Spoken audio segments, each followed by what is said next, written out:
Hello everyone, welcome to my channel, the Offbeat Introvert. This is your favorite introvert Raj, your favorite offbeat introvert.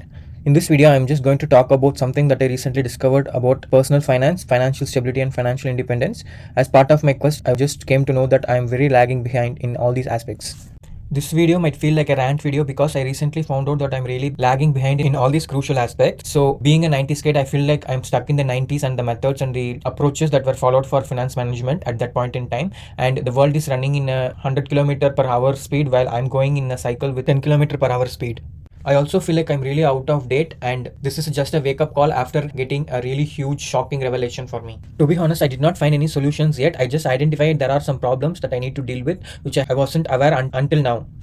It would be really helpful if you have the solutions, or if you have already faced the problems that I'm talking about, and if you also have some amount of knowledge or information regarding the topics that I'm touching as part of this, please share it in the comments. It will be really helpful for me.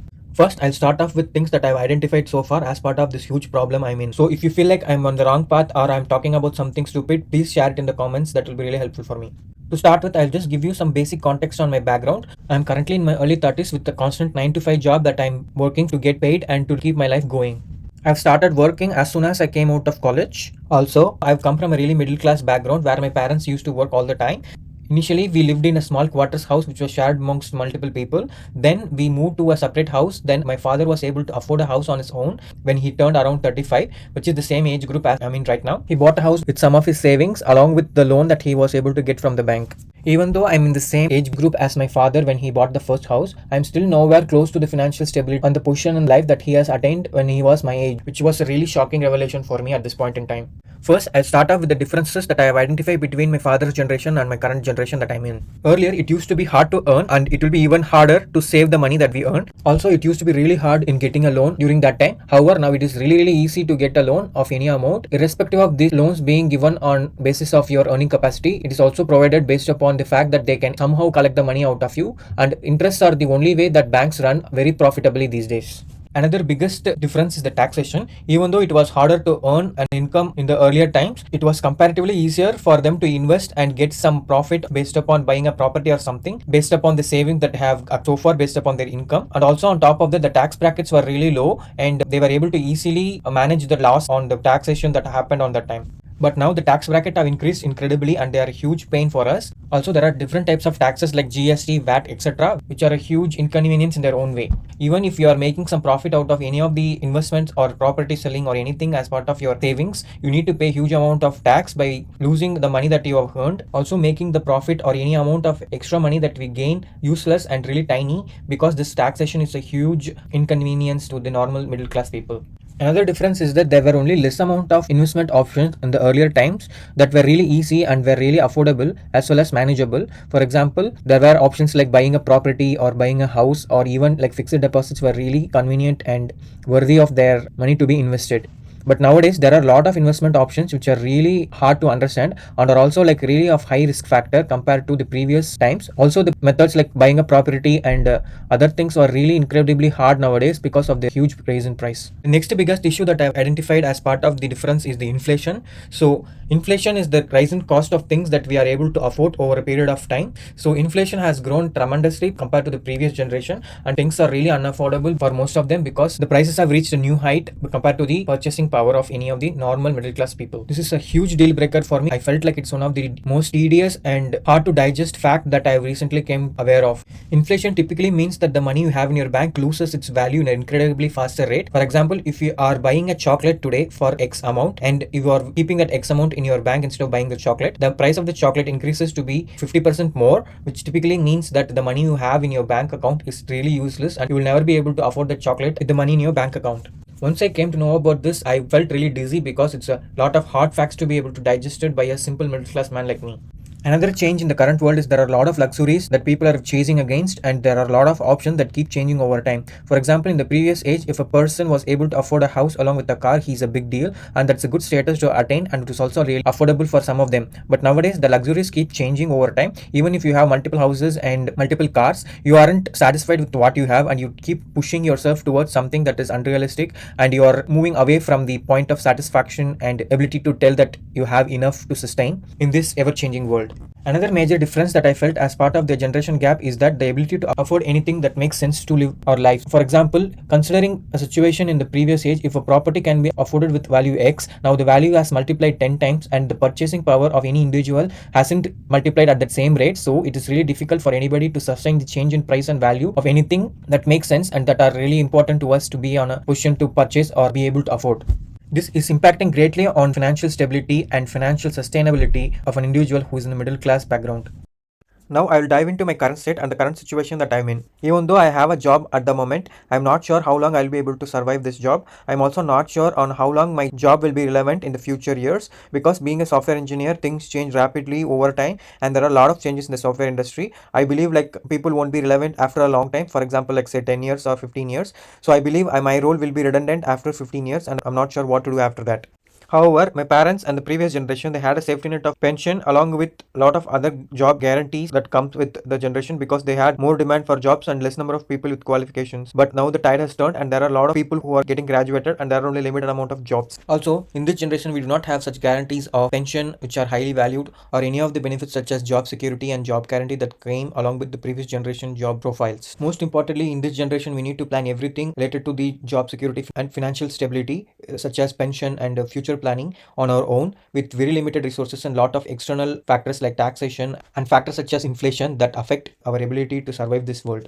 Also, I do not have any bigger savings as of yet, so I only have little amount of savings but nothing big. Also, at the same time, I do not have any grand assets, like also I do not have much of loans or any of the debt that come along with credit cards, etc. Because if I have to buy anything of bigger value, I need to get a loan, so I prefer not getting loan or get into debt. So I avoided getting loan and I'm ending up in not getting any assets such as cars or property, lands, etc.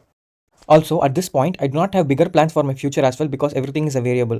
For example, if I would like to buy a house or 10 houses, I wouldn't know what to do with them or how to manage them or where to buy them, because my job requires me to travel and I'm intending to travel as well. So I'm not in a concrete situation and everything is a variable and I'm totally confused about what to do about the future and the financial stability that comes with the future. Some of the things that I know for sure are that I cannot survive in this field for a very long time, because this field might not even exist in the upcoming future for about like 10 to 15 years. Also, my job role might not even be relevant and I might not even be up to date with the job market. Also, the money I have saved so far, which even though it's little, it is not going to be of much use in the future because of the inflation monster. Because after 10 or 15 years, the purchasing power will be like 10 times more than what it is right now. However, the money that I save will be of no much use because it has already lost its value since it has not grown at that particular rate. So honestly, I'm not a business management or an entrepreneur material where I have capability to manage a business or create a business. All I know is programming and coding. I'm really passionate about it. However, that field isn't going to be the same forever. So for now, I know that I should be able to retire around 15 years from now, where I should have the amount of money that can help me survive the finance and economical situation at that point in time. But when I think about the amount of money that I have to save to be relevant after 15 years, my head starts spinning and I'm just getting dizzy when I think about it. So what I think now is, if someone gives me a time machine, I'll just go back in time to my 25-year-old self and knock him in his head and I will tell that you are such a fool to not think about investing, because the world is going to be a lot different in 10 years and you are just wasting your time by thinking that it will remain the same forever as it was then. Because the earlier you learn about investing, the earlier you become aware of a lot of things that happen in the world economically and financially. And at this point, I just realized I should have learned about investing and I'm thinking about how to learn about investing. I still don't know how to invest. That's a funny thing, but I just got the realization of how important investing and investment knowledge is.